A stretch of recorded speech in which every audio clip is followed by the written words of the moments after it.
जय हिंद दोस्तों, कैसे हैं आप सभी लोग। आशा करता हूं आप सभी ठीक होंगे, स्वस्थ होंगे और मौज कर रहे होंगे।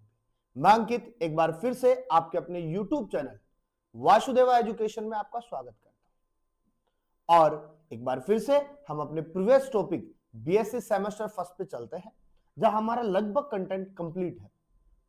कुछ बचा हुआ है, उसकी ओर बात करेंगे, तब तक अपना सिलेबस भी कंप्लीट हो जाएगा और क्या पता दिसंबर तक कुछ नई गाइडलाइन भी आ जाएगी एग्जाम के लिए, क्योंकि सेमेस्टर का एग्जाम है तो दिसंबर या जनवरी के अंदर करवाना है उनको। ठीक है, तो ज्यादा टाइम ना लेते हुए अपन डायरेक्ट कहां चलते हैं, स्क्रीन पे चले। उससे पहले मैं अगर एक छोटी सी बात करूं बेटा आपसे, तो देखो जीवन में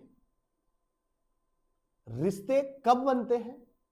जब हम सफल होते हैं। अगर हमें सफलता मिलेगी तो रिश्ते नए बनते जाते हैं, और जितने बनेंगे ना उतने निभाए भी जाएंगे।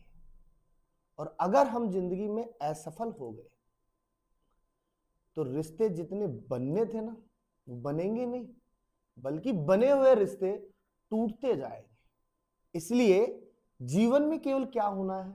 सफल होना है। और सफलता ही इस जीवन की सबसे बड़ी पूंजी है। तो ज्यादा देरी ना करते हुए डायरेक्ट स्क्रीन के ऊपर चलते हैं, जहां पर हमारा टॉपिक लिखा हुआ है ऑर्थोपोडा के सामान्य लक्षण, जनरल कैरेक्टर्स ऑफ ऑर्थोपोडा। देखो बेटा, अगर हम जंतु जगत की बात करें, और जंतु जगत की बात तब करते हैं तो ऑर्थोपोडा का नाम सामान्य है। क्यों है? तो उसका रीजन है बेटा, ये जो ऑर्थोपोडा है ना, ये जो ऑर्थोपोडा है, ये जंतु जगत का, किसकी बात करूं मैं? जंतु जगत की, यानी पूरे जूलॉजी किंगडम की अगर अपन बात करें, पूरे जंतु जगत की यानी जूलॉजी किंगडम की अगर अपन बात करें, तो ये सबसे बड़ा है। ये क्या है? सबसे बड़ा संघ है। ऑर्थोपोडा जंतु जगत का सबसे बड़ा संघ है, अर्थात सबसे ज्यादा जातियां जो है वो किसमें विराजमान है? ऑर्थोपोडा। इसलिए जब जंतु जगत का जिक्र होगा तो ऑर्थोपोडा का जिक्र भी बेटा होगा। लेकिन एक चीज याद रखना, कई बार क्वेश्चन ये भी पूछ लेता है कि जंतु जगत का, एनिमल किंगडम का दूसरा सबसे बड़ा संघ, दूसरा सबसे बड़ा संघ यानी सेकंड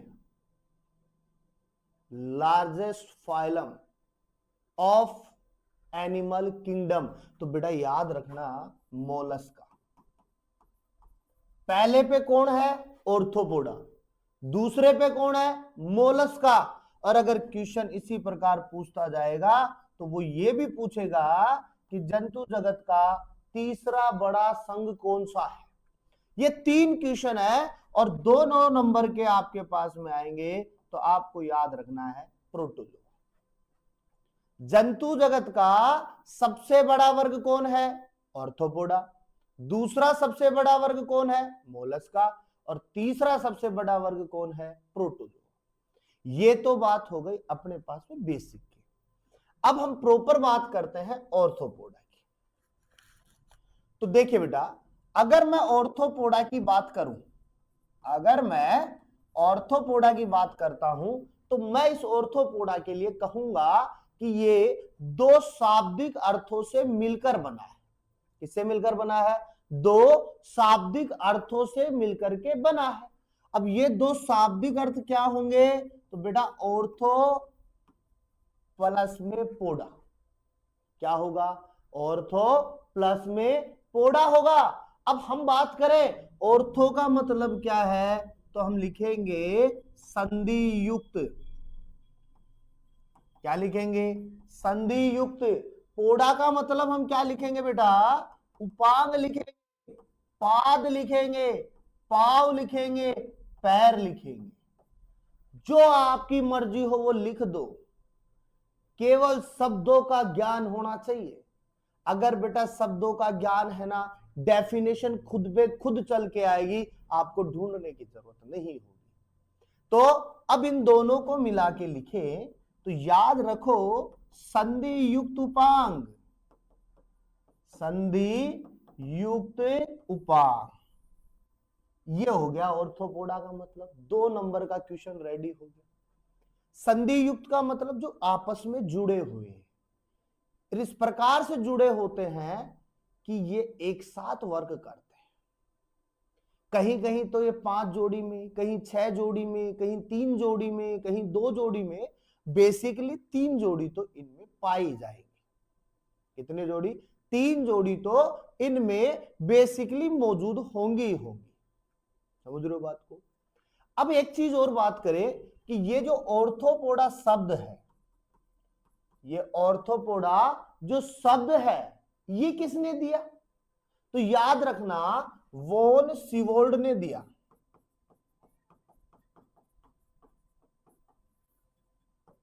किसने दिया बेटा? वॉन सीवोल्ड ने दिया था। कौन सा शब्द? ऑर्थोपोडा शब्द। ये तो इसकी बेसिक हिस्ट्री हो गई। अब जनरल कैरेक्टर्स पे चलते हैं अपन। सामान्य लक्षण यानी कि जनरल कैरेक्टर्स। अब देखो जनरल कैरेक्टर्स की बात करें तो उन्हीं पॉइंटों को उठाएंगे जो हमने पहले उठा चुके हैं, क्योंकि घूम फिर के वही आना है, घूम फिर के वही आना है। तो देखो सबसे पहले अगर आप आवाज से बात करें कि इसका आवाज क्या होगा, तो सिंपल याद रखो, आवाज जलीय भी हो सकता है और आवाज स्थलीय भी हो सकता है। 2 ही आवाज है और दोनों के अंतर्गत ऑर्थोपोडा के जीव पाए जाते हैं। क्लियर बात है? दूसरी बात, अगर हम यहां पे जनन स्तर की बात करें तो जनन स्तर की अगर हम बात करेंगे तो याद रखना ये त्रिस्तरीय होते हैं। कौन से होते हैं? त्रिस्तरीय होते हैं। और त्रिस्तरीय का मतलब क्या है? जिसमें क्या पाया जाए? एक्टोडर्म,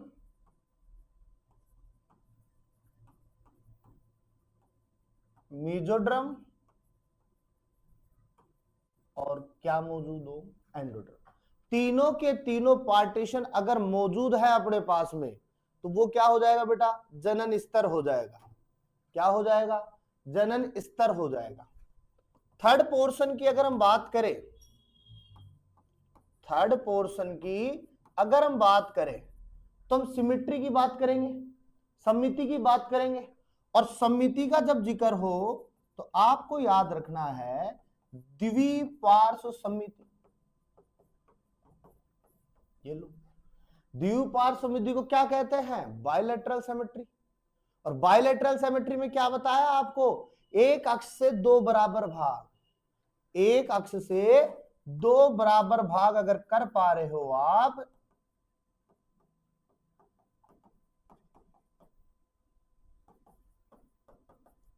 एक अक्ष से अगर 2 बराबर भाग कर रहे हो तो उसे हम क्या कहेंगे?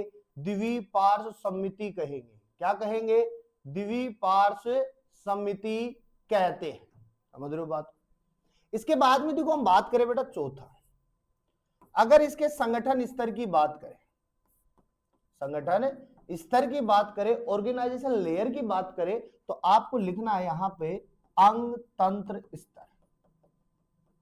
अंग तंत्र स्तर का मतलब क्या हो गया? Organ system. अब ऑर्गन सिस्टम हम किसे कहेंगे? जिसमें सेल्स भी मौजूद हो, टिश्यू भी मौजूद हो और ऑर्गन्स भी मौजूद हो, उसे हम क्या कहेंगे?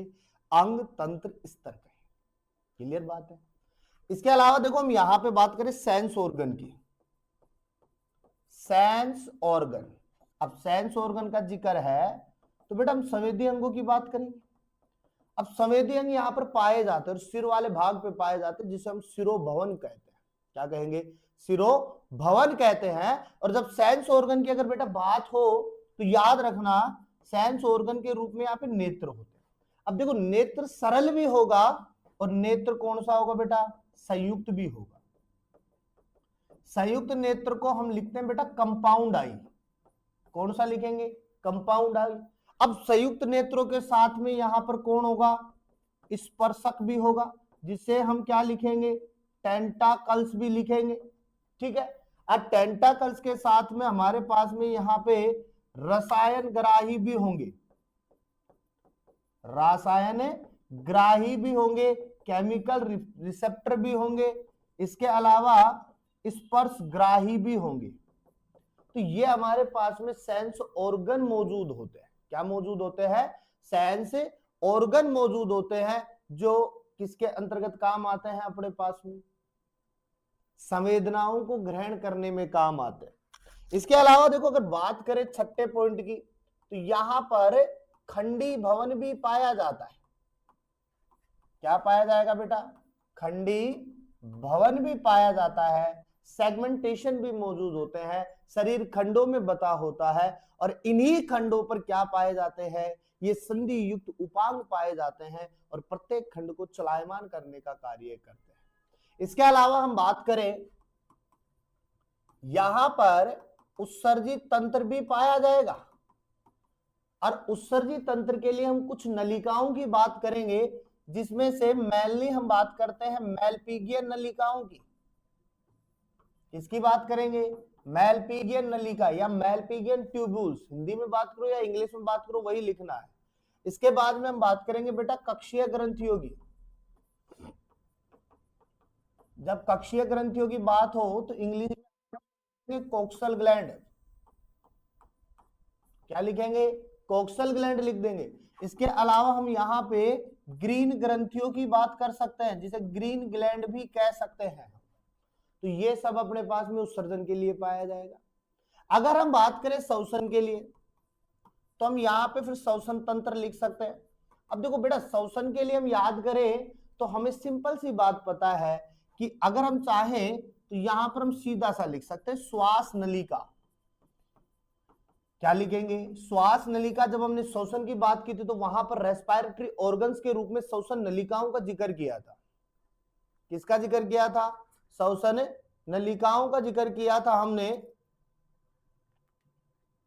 किसका जिक्र किया था? श्वसन नलिकाओं का जिक्र किया था हमने। और ये जो श्वसन नलिकाएं हैं, इनको हम क्या लिखेंगे बेटा? ट्रेकिया। क्या लिखेंगे? ट्रेकिया। अब जब ट्रेकियाओं की बात हो जाए तो फिर आपके पास में क्या होना चाहिए? बुक लंग्स भी होने चाहिए, कि भाई पुस्तक के समान कुछ फेफड़े होते हैं, तो वो भी क्या करते हैं अपने पास में? श्वसन में मदद करते हैं। किसमें मदद करते हैं? श्वसन में मदद करते हैं। इसके अलावा अगर हम बात करें बेटा, इसके अलावा 8वें पॉइंट की अगर हम बात करें तो हम लिख देंगे जीव जो होगा वो कैसा होगा? एक लिंगी। जीव कैसा होता है? एक लिंगी जीव होते हैं। अब देखो, एक लिंगी का सीधा सा मतलब होता है, अर्थात करके लिखेंगे अपन, अर्थात करके लिखेंगे नर व मादा अलग अलग। एक लिंगी का मतलब क्या होगा? नर भी अलग होगा और मादा भी अलग होगी। कुछ वैलिंगी भी होते हैं जिसमें नर व मादा दोनों एक ही जीव में पाए जाते हैं। अब एक लिंगी है तो फिर याद रखना, पॉइंट बना देंगे अपन, इनमें निषेचन यानी फर्टिलाइजेशन कैसा होगा? आंतरिक होता है। फर्टिलाइजेशन कैसा होगा बेटा? आंतरिक, इंटरनल फर्टिलाइजेशन होगा, और शरीर के अंदर होगा, क्योंकि इंटरनल फर्टिलाइजेशन का होगा शरीर के अंदर होगा, क्योंकि एक्सटर्नल फर्टिलाइजेशन का होता है शरीर के बाहर होता है। इसके अलावा याद रखो, इसके अलावा हम बात करें, इनमें जो परिवर्धन होगा, जो परिवर्धन होगा वो कैसा होगा बेटा? प्रत्यक्ष भी होगा और अप्रत्यक्ष भी होगा। देखो, प्रत्यक्ष होता है तो अपन ये कह देंगे कि डायरेक्ट डेवलपमेंट, मतलब डायरेक्ट शिशु का निर्माण होगा, या डायरेक्ट अंडे देंगे तो उससे शिशु निकलेगा। और अप्रत्यक्ष वो होता है जिसमें कोई मध्यवर्ती अवस्था पाई जाती है, बीच की अवस्था पाई जाती है, जिसे हम लार्वा अवस्था कहते हैं। और अंतिम पॉइंट की अगर हम बात करें तो हम लिखेंगे ये अंडपरजक। अंडपरजक को बेटा हम बोलते हैं ओविपेरस। क्या बोलते हैं? ओविपेरस। ठीक है। और हम लिखेंगे शिशु परजक। क्या लिखेंगे? शिशु परजक। और शिशु परजक को हम लिखते हैं बेटा विविपेरस। क्या लिखेंगे? विविपेरस लिखते हैं। इसे हम जरायुज भी कह सकते हैं। क्या कह सकते हैं? जरायुज भी कह सकते हैं, होते हैं। और जरायुज कौन होता है? जो डायरेक्ट शिशु का निर्माण करते हैं। किसका निर्माण करते हैं? डायरेक्ट शिशु का निर्माण करते हैं, उसे हम क्या कहते हैं? शिशु प्रजनन। तो यहाँ पे ऑर्थोपोडा के लक्षण हमारे पास में लगभग क्या होता है? कंप्लीट होते हैं। इसके बाद हम बात करेंगे इसका क्लासिफिकेशन क्या होगा। क्लासिफिकेशन के लिए हम कल बात करेंगे। क्यों? क्योंकि टॉपिक लंबा हो जाएगा फिर अपने पास में, इसलिए कल बात करेंगे। और ज्यादा कुछ नहीं करना है आपको बेटा, वीडियो को शेयर करना है, दबा के करना है, लोगों तक भिजाना है। और जो नए हैं वो वीडियो को देखे हैं, पूरा देखे होंगे, तो चैनल को सब्सक्राइब कर दो, बेल आइकन को दबा दो, और अपना हमेशा की तरह मुस्कुराते रहो जिंदगी के अंतर्गत। समझ रहे हो बात का?